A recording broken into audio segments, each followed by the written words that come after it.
মালদা উত্তর কেন্দ্রে রবিবাসরীয় প্রচার জমজমাট। সকাল থেকে হুটখোলা জিপে প্রচার সারলেন তৃণমূল কংগ্রেস প্রার্থী মৌসম বেনজির নূর। পাশাপাশি বিজেপি প্রার্থী তিনিও আজ সকাল থেকে প্রচার শুরু করে দিয়েছেন।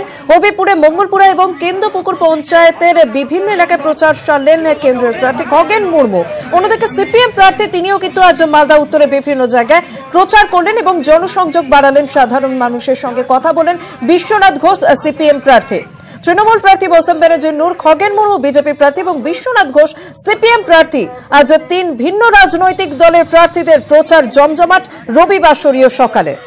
কথা বলবো প্রতিনিধি সেবক দেব শর্মার সঙ্গে। সেবক, তিনজনই অর্থাৎ তৃণমূল, বিজেপি এবং সিপিএম এর তিন প্রার্থী আজ সকাল থেকে প্রচার সারলেন। ঠিক কিরকম সাড়া পেলেন তারা, কি বার্তা তুলে ধরছেন তারা আজকে সকাল থেকে? প্রচারের ছবিটা মূলত কি রকম? একদমই শর্মিষ্ঠা, আজকে কিন্তু রবিবাসরীয় প্রচারে ভোটের হাওয়া নিজেদের পক্ষে টানার চেষ্টা করলেন প্রতিদ্বন্দ্বী প্রার্থীরা। মালদহ উত্তর কেন্দ্রে সকাল থেকেই আজকের ছুটির দিনকে কাজে লাগান প্রার্থীরা। এদের মধ্যে কিন্তু এবার হাড্ডাহাড্ডি লড়াই রয়েছে উত্তর মালদায়। বিশেষ করে অনেকেই খগেন মুর্মু সিপিএম ছেড়ে বিজেপির প্রার্থী হয়েছেন। একই সঙ্গে মৌসম বেনজির নূরও দল বদল করেছেন। তিনি হাত ছেড়ে এবার ঘাসফুলের প্রতীকে তার সামনে লড়াই।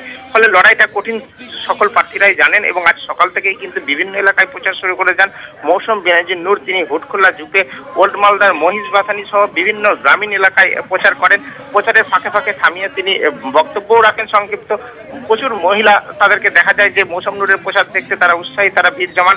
এর পাশাপাশি খগেন মুর্মু হবিবপুরের সিপিএম বিধায়ক ছিলেন, তিনি এবার বিজেপির টিকিটে লড়াই করছেন। তিনিও মঙ্গলপুরা, কেন্দ্রপুকুর সহ বিভিন্ন এলাকায় প্রচার করেন। বাড়ি বাড়ি পায়ে হেঁটে তাকে প্রচার করতে দেখা যায়। এর পাশাপাশি উত্তর মালদায় সিপিএম যিনি প্রার্থী বিশ্বনাথ ঘোষ, তিনিও কিন্তু লড়াকু নেতা হিসেবে চিহ্নিত। তিনিও বাড়ি বাড়ি প্রচার করেন। তিনি রতুয়ার বিভিন্ন গ্রামীণ এলাকায় আজকে পায়ে হেঁটে প্রচার করেছেন।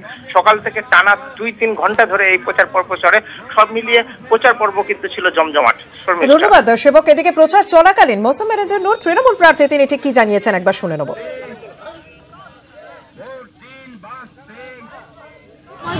খুব ভালো সাড়া, এর আগেও এখানে আমি এসেছি, মানুষের খুব ভালো সাড়া পেয়েছি। এবার আরো বেশি সাড়া পাচ্ছি। এখানে আশাবাদী যে আপনাদের রেজাল্ট খুব ভালো হবে। জনগণ যেভাবে এগিয়ে আসছে, নিজের পরিবারের সদস্যের মতো যেভাবে হাত দিয়েছেন, ভালোবাসা জানাচ্ছেন, সমর্থন জানাচ্ছেন, আমি খুব আশাবাদী এখানে আমাদের রেজাল্ট খুবই ভালো।